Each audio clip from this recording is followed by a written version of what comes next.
Arbou. Nous avons prévu un ensemble de 14 éléments de programme organisés en 4 pôles.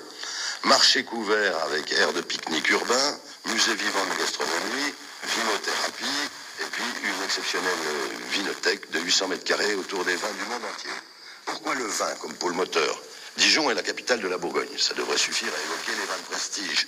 Mais, je le redis, la cité de la gastronomie sera la porte d'entrée de la route des grands crus de Bourgogne. Nous avons à Dijon la seule chaire UNESCO au monde spécialisée de l'étude de la culture et des traditions du vin. Nous, c'est-à-dire les villes de Dijon et de Beaune, portons d'ailleurs, Madame la Ministre, le dossier de candidature des climats du vignoble de Bourgogne au patrimoine mondial de l'UNESCO. Il nous apparaît donc légitime de porter plus particulièrement la thématique du vin, sans oublier le reste, bien sûr, au sein du réseau des cités de la gastronomie. Un réseau qui a tout son sens, car aucun territoire, on peut l'affirmer ici, n'a le monopole de la gastronomie. Ouverture prévue donc de la cité gastronomique dijonnaise en juin 2016.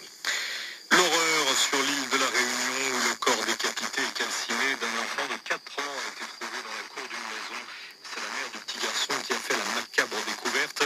Le beau-père de l'enfant est suspecté d'être l'auteur du crime. Il a été interpellé. Cet homme connu pour sa fragilité mentale aurait agi dans une crise de démence. Un magasin de montres de luxe attaqué ce matin à Paris dans le 6e arrondissement. 2 malfaiteurs sont entrés dans la boutique en se faisant passer pour des clients.